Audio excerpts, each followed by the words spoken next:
Bienvenidos al foro de opinión, al primer foro de opinión de gestión empresarial, que lo titulamos Efectos colaterales de la pandemia en educación, sociedad y salud mental. El Gracias pasado, a ti, Ivana. el pasado 11 de marzo del 2020, la Organización Mundial de Salud declaró que el brote de coronavirus COVID-19 se había convertido en una pandemia global. Desde ese momento, el mundo y nuestras sociedades en cada país han vivido una de las situaciones más críticas en la historia de la humanidad. Hoy, a un año de la pandemia, nos preguntamos, ¿estaba el mundo preparado para el traslado de las aulas presenciales a una educación a distancia? Maestra Ángeles. No, categóricamente digo no, porque en cuestión de, como bien lo comentó el maestro Raúl en la ocasión pasada, sí a lo mejor manejábamos tecnología, sí a lo mejor manejábamos en algunos casos educación a distancia, pero ya de una manera tan frontal y hasta cierto punto coercitiva, obligados por las circunstancias, sí, era sí o sí, irnos a sí, esa... normal, un sobrecito o dos de normal, por favor. Ajá, a ir... Agus, ¿Rey? tienes tu micrófono Sí, prendido. Perdón, irnos a esa parte. El hecho de estar online, bueno, en línea, con tecnologías, ha traído, esto ha tenido muchas aristas, ¿no? Son muchas las implicaciones desde el conocimiento o el nivel de expertise de cada uno hasta, yo diría, la parte socioemocional y la parte económica, y es un tema tan extenso que en 10, 15 minutos no lo lograríamos desmenuzar, pero no. Mi respuesta es no. No estábamos preparados. ¿Alguien más quiere comentar al respecto? Yo creo que no estábamos preparados, pero me parece ser que es en todas partes, ¿no? O sea, creo que ni los profesores estábamos preparados al 100, vaya, porque efectivamente creo que sí teníamos ya cierta capacitación, pero creo que el gran tema aquí es que los alumnos tampoco estaban listos, la red tecnológica tampoco estaba lista para hacer frente a lo que vivimos, y mucho menos el gobierno, ¿no? Que de repente creo que vino una descomposición total por parte de la educación, que es un tema que tocaremos más adelante, pero me parece que esto ocasionó severos retrasos y creo que ha ocasionado severos problemas que ya veníamos arrastrando. Porque la pandemia creo que lo que hace es mostrar el nivel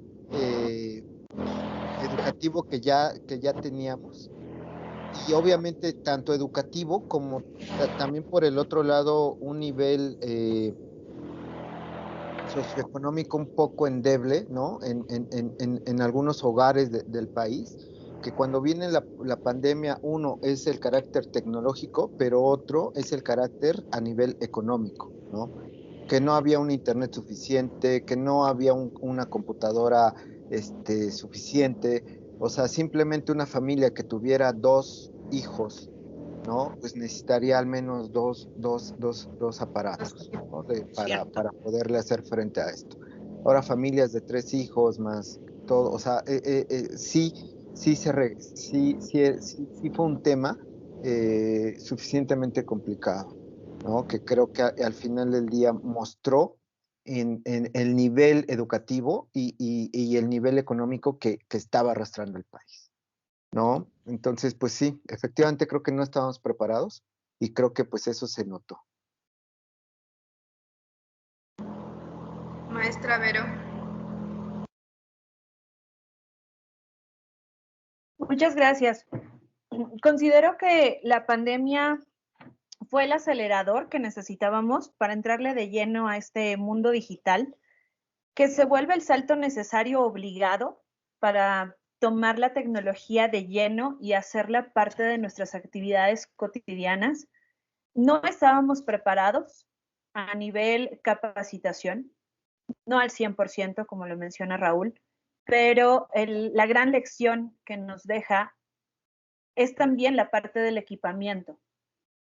Cómo dentro de la cotidianidad que nosotros traíamos del desempeño de nuestras clases, echando mano de la infraestructura que las instituciones nos proporcionaban, fuera mucha o poca, hablando en cuestión general de las instituciones, no es un equipamiento que nosotros tuviéramos en casa, ni como docentes, ni como papás.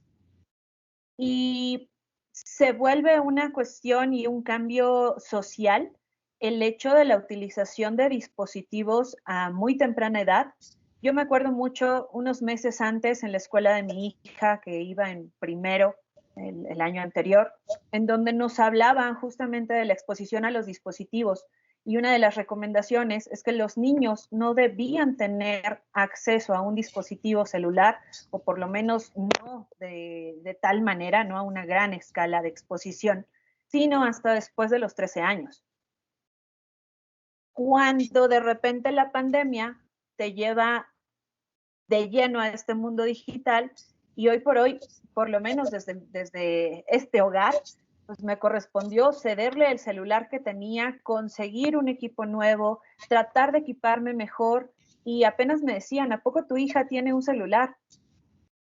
Si está hoy en segundo de primaria. Pues lo necesita porque ella toma sus clases y su mamá se va a trabajar, y hoy se ha vuelto parte de las herramientas que una niña de 7 años, 8 años necesita para su educación. Y estoy hablando de una familia pequeña. ¿Qué fue de las familias que tienen 3 hijos en niveles educativos diferentes, en grados escolares, que todos van a la misma hora, y que el Internet incluso no nos da para poder cubrir las necesidades, mucho menos los dispositivos en casa?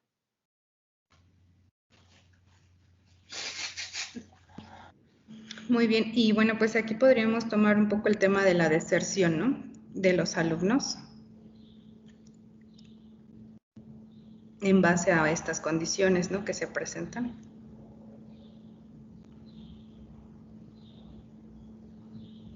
Profe Nemo.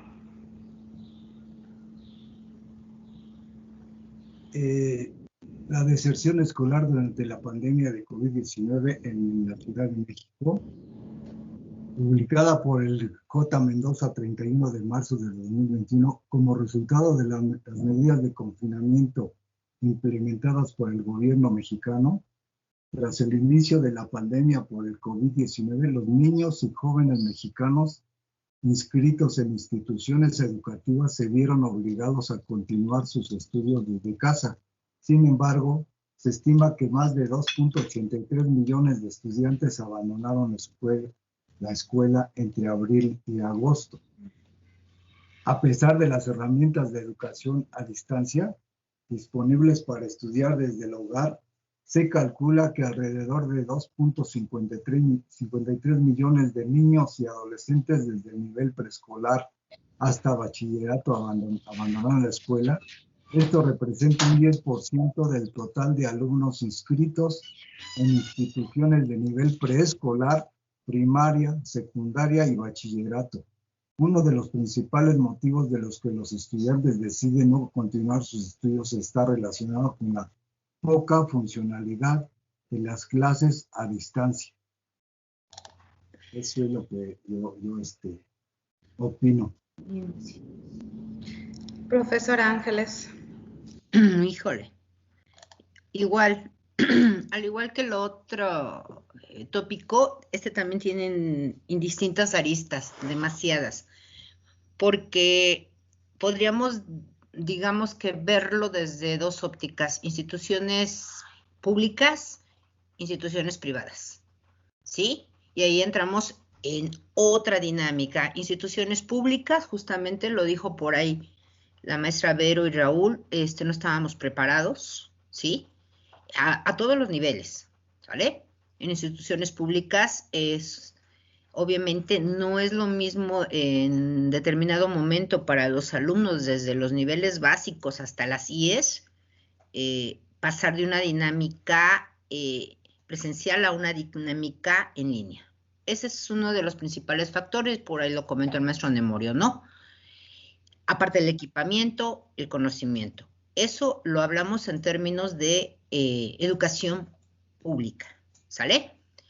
Pero en educación privada todavía esto se acentuó aún más y se ha hecho muy grave porque pues las instituciones privadas viven de las matrículas de los alumnos, ¿sale?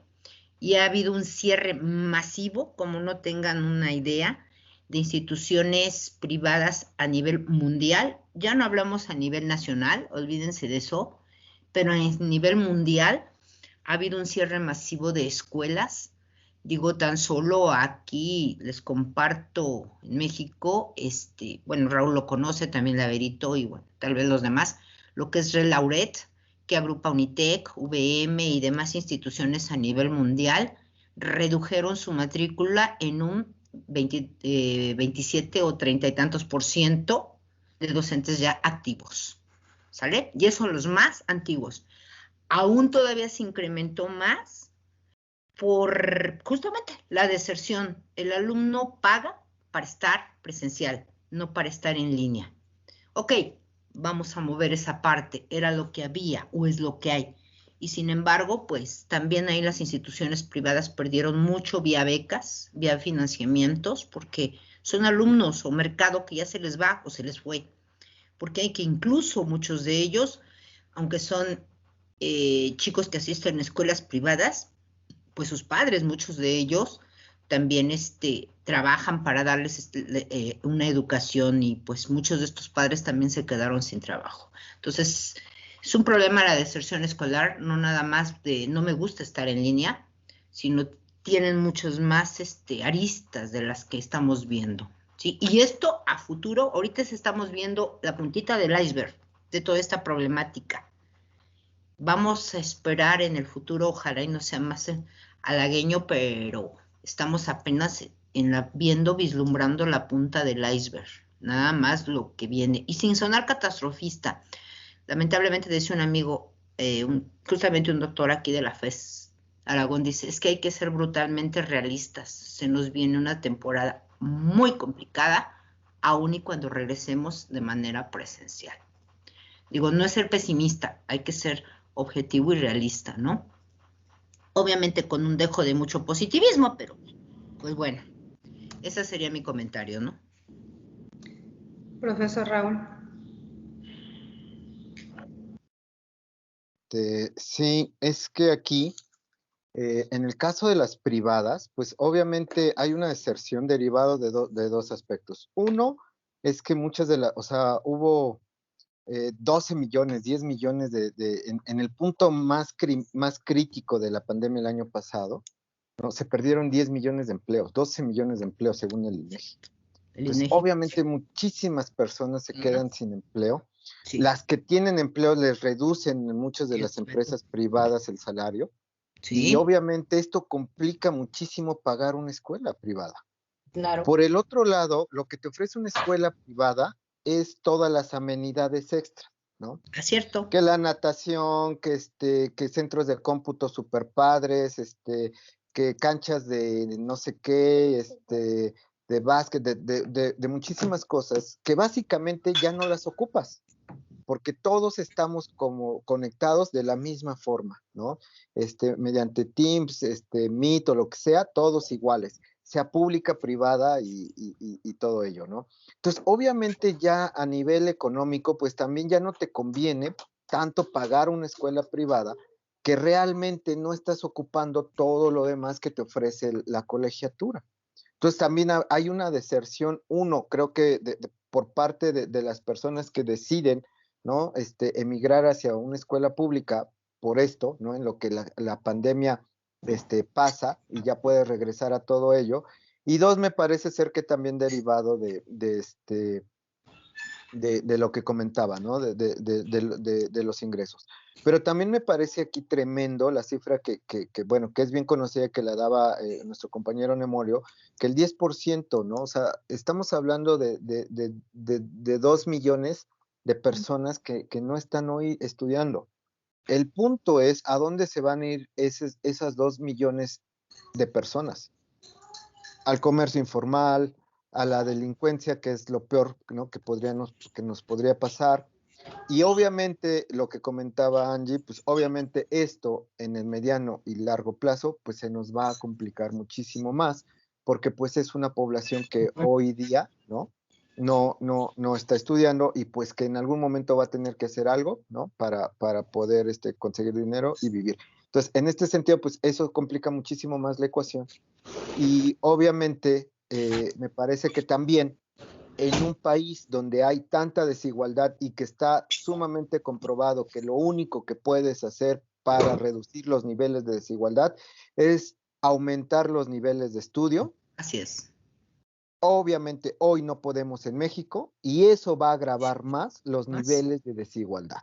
Y de violencia, Raúl, que se Sí, viene. lo comentaba, de violencia, de todo, de trabajos mal pagados, obviamente de trabajos en informalidad y todo ello. Entonces, es una situación sumamente complicada y lo que comentábamos nosotros en la academia, que por eso este foro, ¿no? Pues que se Claro. tiene que comentar. O sea, el tema es que también no hay discusión a nivel federal, a nivel Sí. local, a nivel estatal por parte de los gobiernos de qué vamos a hacer, ¿no? O sea, parece ser que se están preocupando muchísimo por la enfermedad y eso está bien, no estoy diciendo que esté mal, me parece ser que es cierto, pero creo que también tendríamos que ver hoy qué vamos a hacer con la educación, que ya la traíamos mal, que eso es una realidad, y que obviamente hoy con la pandemia complica muchísimo más esta ecuación. Entonces, la discusión tendría que ser qué vamos a hacer con la educación. Y ves noticias como la semana pasada en donde los diputados los diputados aprueban una ley para que las cosas higiénicas para la mujer, esto de menstruación y todo, sean gratuitos, ¿no? Y tú dices, qué buena onda. Pero creo que hay también otras cosas que deberían de voltear a ver, como es el internet. Hoy deberían de poner gratuito, al menos a los estudiantes, el internet gratuito. A los profesores, hoy de nuestros bolsillos hay que pagar una serie de cosas que tenemos que hacer para podernos conectar, ¿no? Y no he visto ni subsidios ni nada por parte de las autoridades en ese sentido, ¿no? Y creo que sí se debería de tocar esos temas a nivel gobierno y a nivel país, ¿no? Así es. Bien. Profesor Es Agustín. cierto. Bueno, yo creo que obviamente el mundo no estaba preparado, ¿no? México, ningún país, ¿no? Estaba preparado para lo que ocurrió, ¿no? Yo no creo que en la historia de la humanidad haya una situación similar. Obviamente antes hubo pandemias, ¿no? Pero el mundo era otra cosa, ¿no? Edad Media y así. Pero algo como lo que ocurrió, pues no ha pasado y no teníamos. Entonces, por obvias Lo razones, sigo nadie estaba escuchando, preparado. Sí. Y claro, lo que han mencionado los compañeros, pues sí, todas las circunstancias que todos conocemos, ¿no? A lo que nos tuvimos que enfrentar, las carencias de las escuelas privadas, de las públicas, etcétera, etcétera. Pero yo más bien creo que el problema ha sido la capacidad de reacción. ¿A qué me refiero? Sí, claro, obviamente yo no esperaba que en mayo del año pasado hubiera una solución a esta situación, ¿no? Por supuesto que no. Pero yo creo que a un año el problema ya se torna de capacidad de reacción, ¿no? Tanto de las instituciones, de las escuelas, como de las autoridades, y de las autoridades federales y estatales y de todos los niveles. Hay países que han tenido clases, han tenido problemas también, porque pues el bicho reacciona de manera extraña de pronto, pero bueno, hay el intento y pues claro, también la infraestructura cuenta, ¿no? México es un país atrasadísimo en educación, de los peores países de la OCDE, y bueno, y también en infraestructura, ¿no? Entonces es obvio.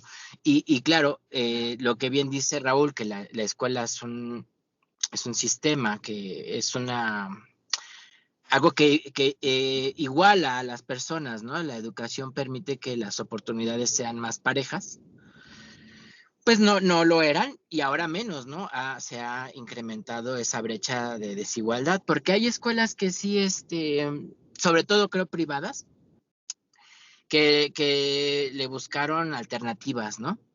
Alternativas y creo que han logrado, pues no resolver, pero sí medio compensar. Y hay muchas personas que de plano, pues los que desertaron y los que, aunque no desertaron, la infraestructura no les da, ¿no? Entonces ahí ese es el grave problema que veo, porque a un año, en este momento no hay un plan de acción de ningún nivel administrativo, ¿no? Vaya, estamos esperando a ver cómo van las cosas. Ahorita, aparentemente los contagios van en disminución y tal, y bueno, pareciera que estamos esperando que cambie a verde, ¿no? Para regresar a las clases presenciales, pero pues no podemos saber si de repente se venga otra ola, otra situación, y entonces volvemos a empezar. Nos volvemos a esperar y bueno, no, hasta que haya otra vez semáforo verde, hasta que bajen los contagios y vamos postergando la educación. Ahorita ya es un año de formación pues deficiente, creo yo. Muchos maestros tratan de compensar, pero vaya, no es suficiente, ¿no? La misma dinámica de las clases en línea no es la adecuada pedagógicamente, creo yo. Y pues le damos buscando, pero bueno, pues mientras no haya un plan estructurado, pues no vamos a solventar nada. Y entonces es ahí donde nos preguntamos nosotros como profesores, ¿qué hacemos, no? O sea, nosotros como comunidad, nosotros no tenemos a lo mejor el poder pues de incidir directamente en las políticas públicas federales, ¿no? Bueno, a menos que alguno de ustedes sea diputado o algo así. Pero tenemos la capacidad de organización propia, que lo estamos haciendo con este foro, pero también hay que empezar a ya dejar de pensar en esperar, sino ser más proactivos, ¿no? Yo creo que hay que cambiar la dinámica de las clases en línea, creo que a los alumnos no les está funcionando, y girar hacia lo que nos ha funcionado ya desde hace muchos años, que eran las clases a distancia. Las clases a distancia tienen sus protocolos, tienen sus planes de estudios y han funcionado. Y nosotros queremos forzar a fuerza la clase virtual y creo que no a todos los alumnos les funciona, ¿no? Así es. Bueno, cambiando un poquito de tema, ¿cómo consideran que se ha exacerbado la discriminación en la esfera de la educación?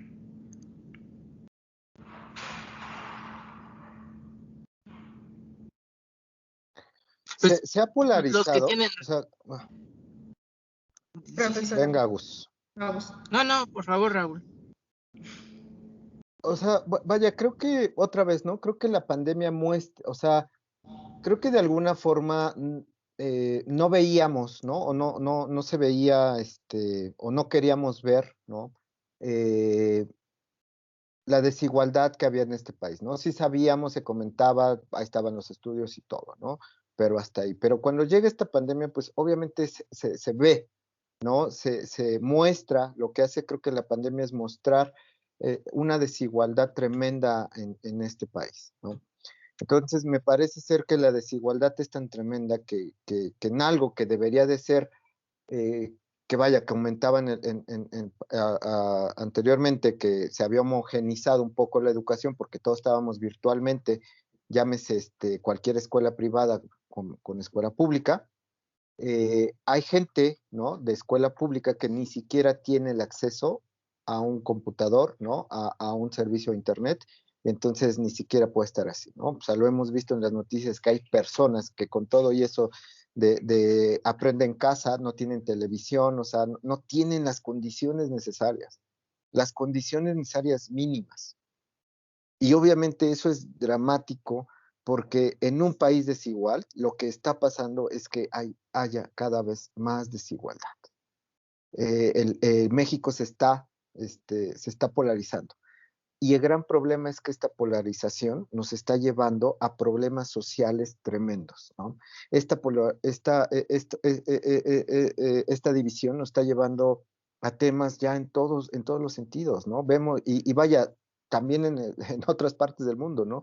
Vemos en Estados Unidos cómo están a unos a favor de Trump, otros no. Aquí en México unos a favor de AMLO, otros no, y se empieza a polarizar las personas y empezamos a ver que yo he tratado como de darle una explicación a eso y me parece ser que la polarización no es por AMLO, ¿no? Sino es por ya los niveles de desigualdad que hay. Las personas que no tienen empleo, las personas que no tienen oportunidades, se encuentran enojadas, ¿no? Se encuentran ya enfadadas, ¿no? Con alguien que sí pueda tener mejores oportunidades y eso. Entonces, pues obviamente la desigualdad está cada vez peor. Creo que lo decía alguien, ¿no? Creo que se va a complicar muchísimo más, sí, ¿no? Porque habría que ver las consecuencias de lo que estamos viviendo, ¿no? Entonces, me parece que también, con lo que decía Agustín, es cierto, ¿no? Creo que también no hemos sido suficientemente reactivos, seguimos esperando a que pues se acabe, ¿no? Empezar el verde y que como el Windows, ¿no? Reseteamos y otra vez empezamos, ¿no? Y eso no va a pasar, ¿no? O sea, realmente esto no va a pasar. O sea, hay daños y eso los vamos a llevar muchísimo tiempo. A mí la gran preocupación, y quiero otra vez reiterar en esto, es que no haya una discusión. Me parece que el gobierno está más preocupado que por si algún candidato queda o no queda, que si el INE lo dejó. O sea, con todo respeto, creo que en el país hay una gran urgencia de hacer un diálogo, una discusión a nivel nacional sobre el tema de educación en México, porque nada nos va a rescatar de las desigualdades, de los problemas, de los conflictos sociales que hay en México, si no mejoramos la educación. Así es. ¿Alguien tiene algún, profesor Agustín? Sí, bueno, pues claro, lo que iba a comentar, ya lo comentó un poco Raúl, sobre las desigualdades, pues claro, se han incrementado. La gente que tiene cierta comodidad en su trabajo, ¿no? Por ejemplo, como los profesores, que estamos en casa, ya empiezan las críticas, ¿no? Pues ellos ni están haciendo nada, ¿no? No trabajan, están ahí muy cómodos en sus casas, les siguen pagando. Y claro, eso genera división y genera encono. Además, en una sociedad tan polarizada, como bien dice Raúl, ya déjate a nivel político, a nivel cualquier cosa, ¿no? O sea, tú lo ves con todos los conflictos que ha habido y así sigue, ¿no? Entonces, sí, el gobierno, bueno, sin querer entrar aquí a política, ¿no? Querer manifestarme políticamente, bueno, está en su plan, ¿no? Elecciones, acumulación de poder, etcétera, ¿no? Y lo que menos le preocupa es la educación. Si no le ha preocupado la salud, pues menos la educación, ¿no? Lo vemos, acaba México de anunciar que se va a dejar de evaluar a los estudiantes con la prueba PISA. Pues esa es señal, ¿no? De que le vale gorro, ¿no? No es prioridad. Entonces, esa crítica se hace al gobierno, pero también habría que hacer la autocrítica, porque como profesores, pues también hemos sido muy pacientes. Y hablo como gremio, no nosotros, ¿no? A lo mejor nosotros en nuestras clases, pues le echamos ganas, tratamos de inventar cosas y todo. Pero como gremio, pues los sindicatos, las organizaciones de maestros, las escuelas, pues no han dicho nada, ¿no? Todo aceptamos, esperamos que nos digan qué hacer, hola, que nos digan dónde pararnos, cuándo pararnos, cómo presentarnos, o sea, una pasividad absoluta, ¿no? Que tiene que ver con esa incapacidad de reacción, de reactivarnos, de estar en la pasguata. Bueno, yo creo que pues este es un buen avance, ¿no? Digo, un buen principio, creo que falta mucho, pero bueno, pues, el primer paso siempre es importante. Ok, gracias, profe. Maestra Verónica. Muchas gracias. Retomando el comentario que hace el maestro Agustín con respecto a lo que nosotros hemos tratado de hacer dentro de nuestras clases, creo que el cambio sustancial que nos impacta aquí es que tanto el rol del docente como el papel del estudiante ha cambiado. A partir de la pandemia ha cambiado a partir de la forma, de la introducción que les decía hace rato, ¿no? De estar de lleno en este mundo digital. Y la realidad es que no puede recaer la responsabilidad de manera completa del lado de los docentes. Se los digo de manera personal, yo siempre he tratado de estar innovando dentro de las sesiones, de estar buscando las mejores dinámicas, el tratar de ver a través de estas cuestiones de diseño instruccional y revisar los programas y entonces adecuar las herramientas que sean las idóneas para trabajar diferentes tipos de temas, diferentes materias, hacer este análisis de cómo es el grupo y poder entonces adecuar mi forma de enseñanza hacia los estudiantes. Pero la realidad es que mientras el estudiante no tome la responsabilidad que implica tener el propio aprendizaje desde un cambio que nos obligó la pandemia y quiera manejarlo de manera pasiva y a nivel receptiva, únicamente desde el celular, desde la computadora, acostado en su cama, pues obviamente que no le va a gustar la educación a distancia, la educación en línea, porque hoy implica una mayor responsabilidad de parte del estudiante, en el que ya no solo va y se sienta en el pupitre que le asignan en el salón y está 1 o 2 horas de sesión recibiendo lo que el docente le dice. Implica una responsabilidad en el hecho de búsquedas de información, en el hecho de integrarse a las dinámicas de aprendizaje, y es algo que los estudiantes no quieren hacer. Entonces, la responsabilidad, por más que nosotros como docentes nos preparemos, hagamos una buena planeación, incorporemos sesiones, páginas, herramientas digitales, ayudas, videos, cuestiones lúdicas, cuestiones didácticas, si el alumno se queda en ese papel únicamente receptivo y no trabaja desde la acción y no se responsabiliza de su propio quehacer como estudiante, de su propio papel dentro de la formación que está teniendo, en este caso como profesionista, pues la verdad es que yo veo las clases de mi hija y las clases que yo llevo y participan muchísimo más los niños de primaria que los estudiantes de universidad.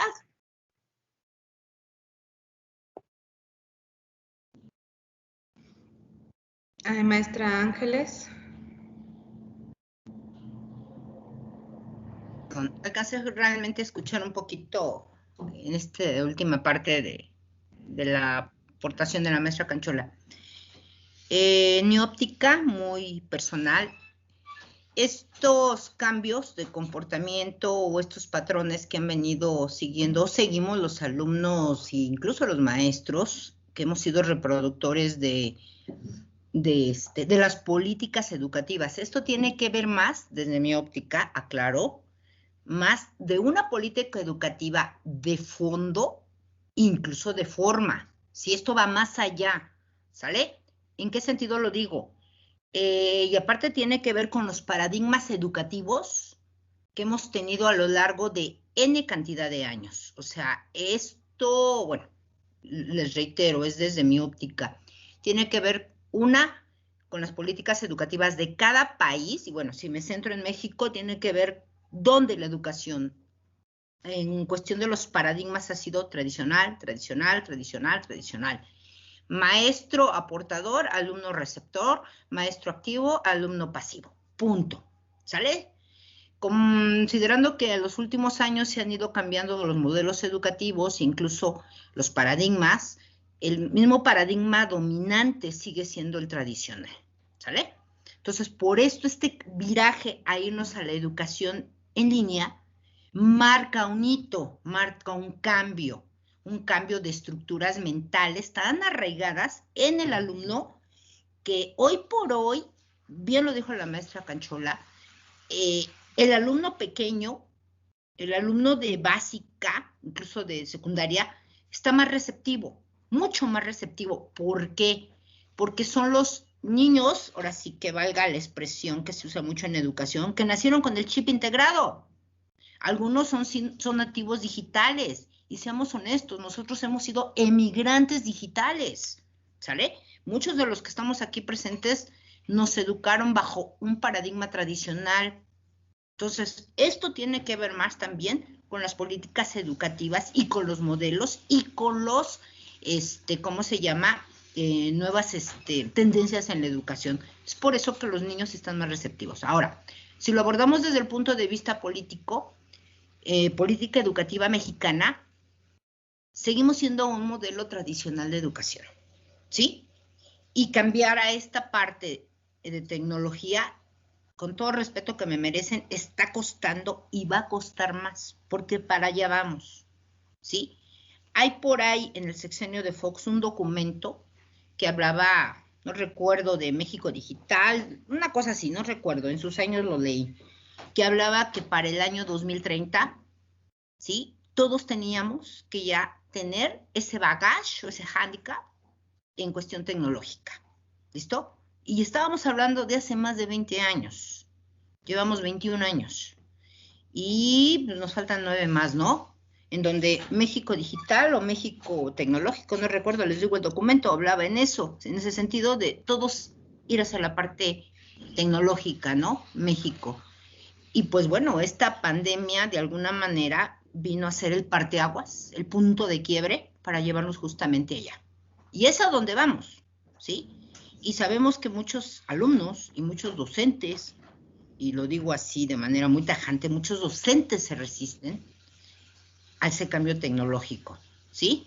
Porque le supone un reeducación, reesfuerzo, ¿sí? Y sobre todo docentes de la vieja guardia. Y alumnos que pues ya los tenemos en las IES, que pues han sido educados en modelos tradicionales. Por eso es que los niños están mucho más receptivos, ¿sí? Los jóvenes incluso todavía como que a nivel bachillerato, todavía que ahí andan, pero si me hablan de niños de primaria, secundaria y kinder, nos dan la vuelta a nosotros, ¿sale? Pero sí, yo lo consigo así. Es parte de la de una política también educativa de años tras años, tras años, años, en reproductores de modelos en otros países que ya terminaron. Y aquí pues seguimos en las mismas circunstancias, digo, nada más como corolario a esto. Aquí en el TECNM y en muchas instituciones siguen en modelos por competencia, de donde en España, en Alemania, pues esto ya fue hace N años y seguimos en esa misma tesitura, ¿sale? Esa sería nada más mi aportación. Gracias. Muchas gracias. Por último, bueno, profesor Raúl. Con lo que comentaba la profesora Vero, bueno, antes lo que comentaba nuestra compañera Rutiaga, se llamaba el Sistema Digital y México, que lo presentó Fox en aquel entonces, ¿no? Que sí hubo mucho revuelo y todo, pero bueno, mucho ruido y pocas nueces dirán por ahí, ¿no? Ahí está. Y lo que decía Vero, fíjate que sí, era lo que comentábamos, lo que comentaba que creo que el mundo está dividido México está dividido en dos, ¿no? Porque efectivamente tenemos alumnos que no les interesa, que dicen, bueno, ¿yo para qué estoy aquí? ¿No? ¿Para qué estudio? Pero tenemos casos tan importantes que a mí me dio mucho gusto, ¿no? Hace 15 días que estuvo la cumbre sobre el clima, y que una mexicana de apellido Bastida, ¿no? Esta señorita pues fue la que habló, ¿no? Y ahí discutir delante de los mandatarios mundiales y decir, una niña mexicana, señorita, qué orgullo, ¿no? Que esté ahí. Y luego tenemos el caso de Elizabeth Esteban, que es una mexicana de origen de indígena purépecha, me parece ser, que la aceptó Harvard. Entonces dices, qué padre. El punto es que otra vez esta división, ¿no? Entre gente que dice, no, pues yo para qué ¿no? ¿Para qué estudio? ¿Para qué? Y gente que realmente lo está haciendo y que le va bien y que ahí está y que muestra, ¿no? Que realmente se puede. Entonces, me parece ser que es cierto lo que dices, Vero, o sea, vivimos eso, creo que todos los días es levantarte y es decir, ¿no? Es esta apatía por parte de muchos alumnos, ¿no? Pero creo que aquí nosotros también tenemos que ser resilientes en el sentido de decir, bueno, pues hay que aguantar, ¿no? Y tratar como de seguir en ese camino, porque creo que al final del día lo vemos todos nosotros, de que cuando llegan, ¿no? Cuando los tenemos en la universidad, en el tecnológico, en primer semestre, que a veces no saben ni hablar bien, ni vestirse bien, y ya cuando salen todos profesionistas y todo, y de repente ya con trabajo y todo, dices, ese cambio, ese salto cuántico, te da mucho orgullo decir, wow, ¿no? Realmente esto sirve, ¿no? El tema es que aguanten, ¿no? El tema es que sigan aguantando, que sigan en este camino y que, ¿no?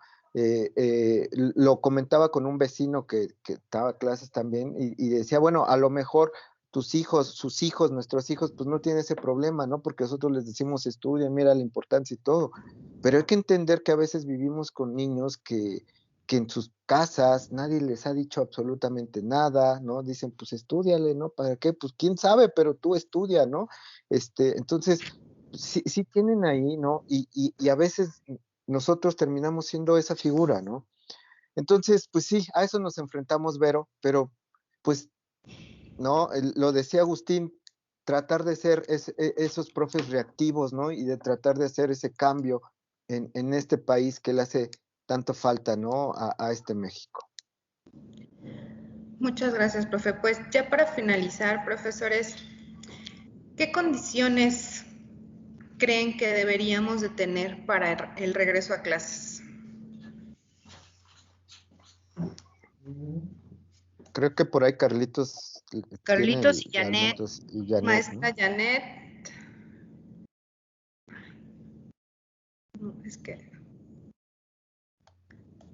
No, es que tengo doble A, pero no veo quién es. Entonces, ¿quién Creo que yo? Carlos. Soy Carlos Mendoza. Es Ah, Carlitos. Carlos. Maestra Janet y después el profe Carlos, ¿sí?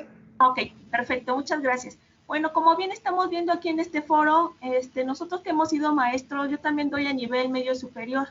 Entonces, también este tenor de la educación, pues sí ha afectado en todos los recursos que se tienen, pero también, por otra parte, la salud mental va a afectar un poco a los estudiantes, ya que psicológicamente todo este año que hemos estado a través de clases virtuales, pues también al estudiante le ha afectado psicológicamente. Entonces creo yo que una necesidad sería también una orientación psicológica por la nueva apertura a otra vez cambiar a clases presenciales. Ese sería mi panorama que yo podría pensar.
toda acción genera una reacción.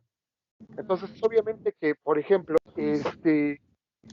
yo para mí, desde mi punto de vista, lo que está ocurriendo es que pues hay que esperar qué ocurre después de esa teoría de la resistencia, porque finalmente pues hay que esperar a ver qué podemos generar, porque toda la vida no podemos estar resistiendo, los papás no van a poder estar resistiendo sin que estudien, sin que no trabajen. Ahora, yo creo que también a nivel, bueno, quiero mencionarles un dato así, yo el lunes de la semana pasada y martes de la semana pasada, todos ustedes saben que yo trabajo a nivel medio superior y que tengo un puesto directivo a nivel medio superior. Bueno, a nivel secundaria soy subdirector. Nos reunimos con todo lo que se conoce como ¿cómo se llama? Bueno, toda la zona norte, la dirección operativa 2 de zona norte.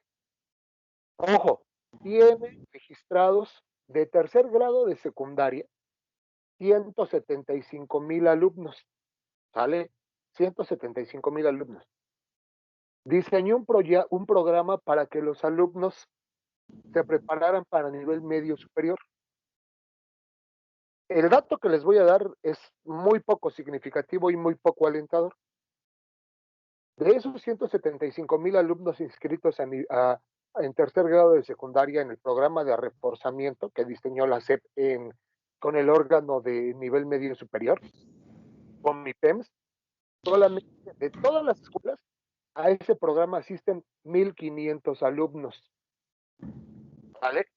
Entonces, ¿esto qué significa? Pues que los actores, los papás, se han hecho ojo de hormiga, las autoridades.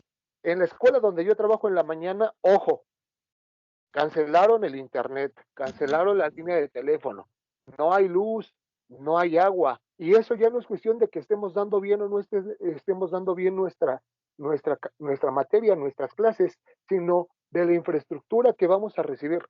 Entonces yo considero que hay varios actores que se han hecho ojo de hormiga, hay varios actores que han aprovechado esta situación. Por ejemplo, en el caso de los papás, pues no vayas, no estudies, porque les conviene. Sí, o sea, no, yo conozco casos de donde yo trabajo, donde después de 1 año y meses, hay papás que todavía argumentan que no pueden tener un teléfono celular, que no pueden tener un paquete de internet, no pueden acudir a ningún sitio a tomar clase, no pueden ni siquiera salir a donde se les pega un cartel para que se entiendan de las tareas que tienen que hacer. Entonces yo siento que estamos en una época de resistencia. Desafortunadamente nosotros, una vez más, estamos en la parte medio.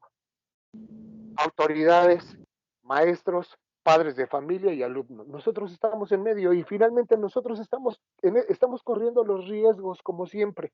O sea, nosotros nos estamos apropiando de un problema que ni es de nosotros, no lo generamos y que somos los que estamos cargando una vez más con todo ese peso.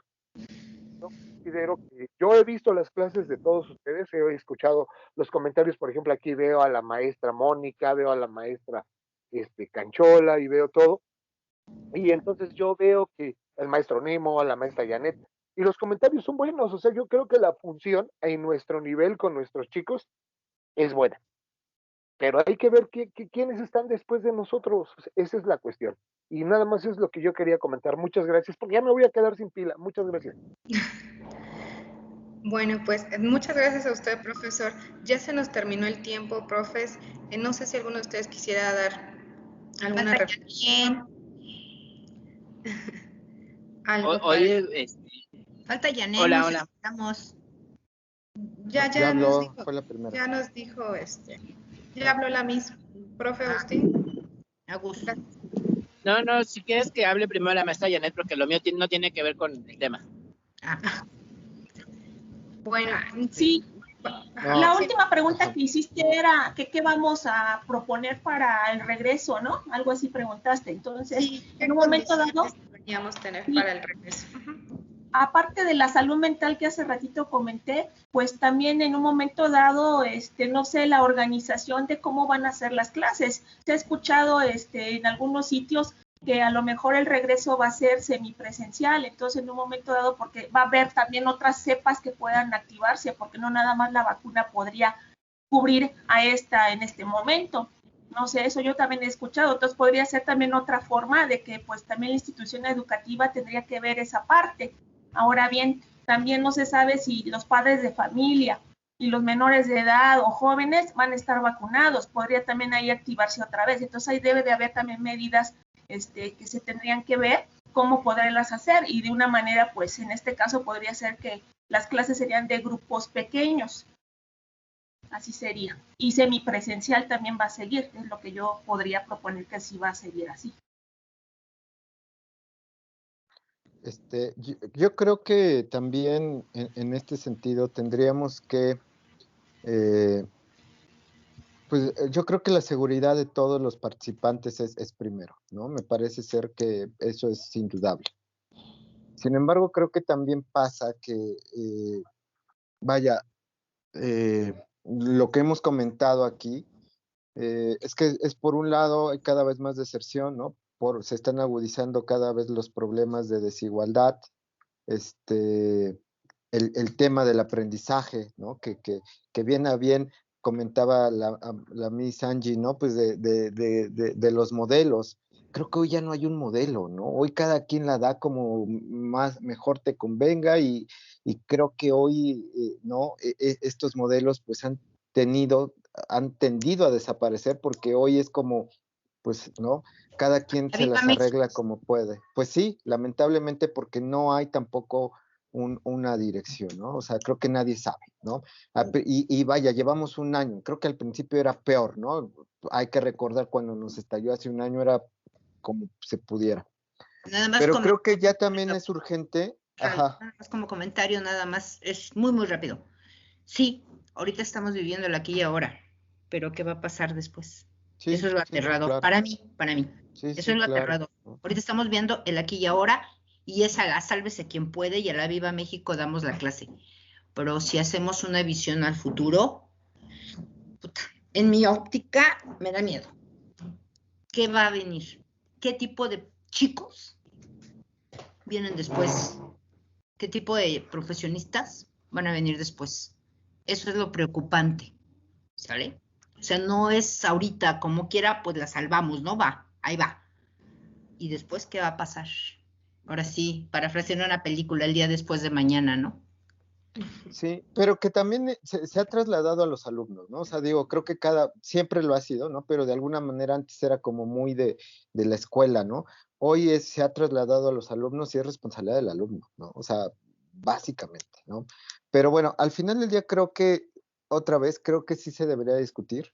Creo que el regreso a clases, el cómo lo tendremos que hacer, y se tendría que discutir, más que nada, el qué vamos a hacer con la educación en este país. ¿Qué le vamos a dejar a los jóvenes, a los niños, para el futuro? Creo que como papás, que muchos de nosotros somos, pues lo único que le dices es, te voy a dejar una buena educación, ya hay que Dios te bendiga, ¿no? Y con eso sabemos que se pueden defender, pero tanta gente que hoy día está en el desamparo económico, digital, social, porque básicamente no tiene hoy oportunidades, ¿no? Y creo que el gobierno, vuelvo a lo mismo, sin hablar de política, sin mucho menos, sin politizar este asunto, creo que debe de haber una discusión de manera nacional de qué onda con la educación en este país. Bueno, ¿alguien más que quiera comentar algo? Yo quisiera agregar esto rapidísimo. Por ejemplo, lo que decía el profesor Mendoza, Carlos Mendoza, de la preparatoria, que si hay deserción de los de preparatoria, ¿qué materia prima vamos a tener posteriormente nosotros? Y es muy preocupante realmente, porque sin materia prima, pues no vamos a poder hacer nada, porque de ahí se va canalizando todo a la educación superior. Es muy triste y delicado. Gracias. Muchas gracias, profes. Pues creo que no nos queda más que tratar como profesores, como alumnos, como padres de familia, tratar de evitar que la crisis de aprendizaje que ya existía pues se convierta en una calamidad irreparable, ¿no? Poner cada quien nuestro granito de arena y, como lo decía el profesor Agustín, ser proactivos, ¿no? Y tratar de solucionar y no generar más conflicto. Si no, alguien no tiene nada más que decir, pues les agradecemos mucho su presencia. Dejamos sí, la pregunta Pero por ahí abierta. Pero levantó Pero la por mano. ahí quiero comentar. Ajá, pero...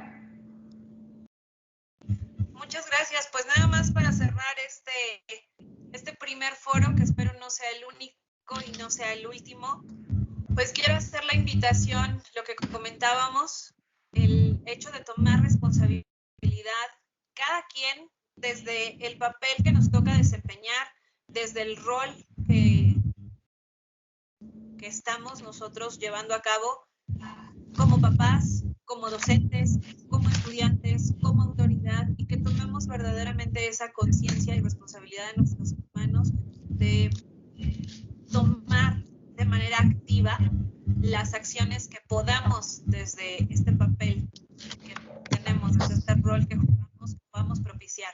A lo mejor nosotros como docentes lo hicimos a través de este foro y esperamos llegar a nuestros estudiantes, esperamos llegar también a nuestros colaboradores, esperamos llegar también a nuestras autoridades, y que de esta manera, a lo mejor a través de estas simples charlas, de estos minutos que nos estuvieron acompañando, pues empecemos a hacer también esta parte de conciencia y hagamos el llamado, ¿no? A volverse proactivos, a responsabilizarse del rol, del papel tan importante que juega y que tenemos en este impacto por la realidad que hoy por hoy llegó, nos rebasó, pero hay que ser valientes, tomar a la realidad, como dicen, tomar al toro por los cuernos y hacer el mejor papel que nosotros podamos. Muchas gracias. Gracias, maestra. Pues muchas gracias a todos. Dejamos la pregunta abierta del profesor Raúl y pues nos vemos en el siguiente foro.